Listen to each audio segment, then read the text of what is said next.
এবং এই আরাফার দিনে রোজা রাখা হলো শ্রেষ্ঠ রোজা। নবীজি সাল্লাল্লাহু আলাইহি ওয়াসাল্লাম এক হাদিস শরীফের মধ্যে বলেছেন যে আরাফার দিনে যে ব্যক্তি রোজা রাখবে তার জীবনের আগের 1 বছর এবং পরের 1 বছরের গুনাহ আল্লাহ সুবহানাহু ওয়া তাআলা মাফ করে দিবেন। সুবহানাল্লাহ। সম্মানিত ভাইরা, এখন এই আরাফা মানে জিলহজের 9 তারিখ আমরা কিভাবে আরাফার দিনে রোজা পালন করতে পারি? তবে কোরআন হাদিসের ভান্ডার থেকে, ওলামায়ে কেরামের বিশ্লেষণ থেকে আমরা যতটুকু বুঝতে পারি সেটি হলো অবশ্যই আমরা আমাদের দেশে, আমাদের বাংলাদেশে যে জিলহজের 9 তারিখ, সেই তারিখটিতে আমরা আরাফার রোজা রাখব। কারণ ইয়মে আরাফা এটি একটি দিনের নাম, এটি একটি তারিখের নাম। যেমন আশুরা একটি নির্দিষ্ট দিন, নির্দিষ্ট তারিখ, ঠিক ইয়মে আরাফা একটি নির্দিষ্ট দিন, একটি নির্দিষ্ট তারিখ।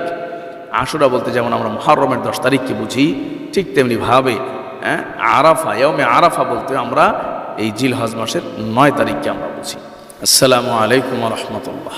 বিসমিল্লাহ ওয়ালহামদুলিল্লাহ ওয়াসসালাতু ওয়াসসালামু আলা রাসূলিল্লাহি ওয়া বা'দ। সম্মানিত প্রিয় দ্বীনী ভাইরা, আল্লাহ সুবহানাহু ওয়া তাআলা পবিত্র কোরআনুল কারীমে বলেছেন, ওয়াল ফাজরি ওয়া লায়ালিন আশর ওয়াশ শাফঈ ওয়াল ওয়াতর। আল্লাহ সুবহানাহু ওয়া তাআলা পবিত্র কালামে হাকিমে অনেক বস্তু, অনেক বিষয় গুরুত্ব বোঝাতে গিয়ে তিনি কসম করেছেন। যেমনটি তিনি কসম করেছেন রাতের, যেমন কসম করেছেন দিনের, ঠিক তেমনিভাবে কসম করেছেন ফজরের, কসম করেছেন আসরের। আল্লাহ সুবহানাহু ওয়া তাআলা ওয়াল ফাজরি ওয়া লায়ালিন আশর, এখানে ফজরের কসম করেছেন, 10 রাতের কসম করেছেন। সাহাবায়ে কেরাম এবং তাবেঈনদের এক বড় অংশ বলেছেন ওয়া লায়ালিন আশর দ্বারা উদ্দেশ্য জিলহজ মাসের প্রথম 10 রাত। সুবহানাল্লাহ। সম্মানিত ভাইরা, জিলহজ মাসের এই প্রথম 10টি রাত, 10টি দিন অত্যন্ত গুরুত্বপূর্ণ। এই জন্য বলা হয়েছে এই 10টি দিনে যে রোজা রাখবে সে অত্যন্ত ভারী সওয়াবের অধিকারী হবে। সম্মানিত ভাইরা, নবী করিম সাল্লাল্লাহু আলাইহি ওয়াসাল্লাম বলেছেন যে 1 দিন রোজা রাখা সমান 1 বছর রোজা রাখা। 1 রাত ইবাদত করা মানে 1 লাইলাতুল কদর জাগ্রত হয়ে ইবাদত করা। নবী করিম সাল্লাল্লাহু আলাইহি ওয়াসাল্লাম আমল ছিল, তিনি 9 দিন একটানা রোজা রাখতেন, এভাবে আমল করতেন। সাহাবায়ে কেরাম আমল করতেন, সাহাবায়ে কেরাম রিদওয়ানুল্লাহি তাআলা আলাইহিম আজমাইনদের এই আমল ছিল। সম্মানিত সুধী, তো একই সাথে যেমনিভাবে জিলহজের প্রথম 10 দিনের শ্রেষ্ঠত্ব এবং ফজিলত রয়েছে, আর এই জিলহজের প্রথম 10 দিনের মধ্যে রয়ে গেছে হলো ইয়মে আরাফা। ইয়মে আরাফা জিলহজ মাসের 9ম দিন, যেদিন হাজী সাহেবগণ ওকুফে আরাফায় অবস্থান করে। নবীজি সাল্লাল্লাহু আলাইহি ওয়াসাল্লাম বলেছেন যে সবচেয়ে শ্রেষ্ঠ দোয়া হলো দোয়া ও ইয়মে দোয়া ও আরাফা, আরাফার দোয়া, আরাফার দিনের দোয়া। আরাফার দিনের দোয়া হলো সবচেয়ে শ্রেষ্ঠ দোয়া, এবং এই আরাফার দিনে রোজা রাখা হলো শ্রেষ্ঠ রোজা। নবীজি সাল্লাল্লাহু আলাইহি ওয়াসাল্লাম এক হাদিস শরীফের মধ্যে বলেছেন যে আরাফার দিনে যে ব্যক্তি রোজা রাখবে তার জীবনের আগের 1 বছর এবং পরের 1 বছরের গুনাহ আল্লাহ সুবহানাহু ওয়া তাআলা মাফ করে দিবেন। সুবহানাল্লাহ।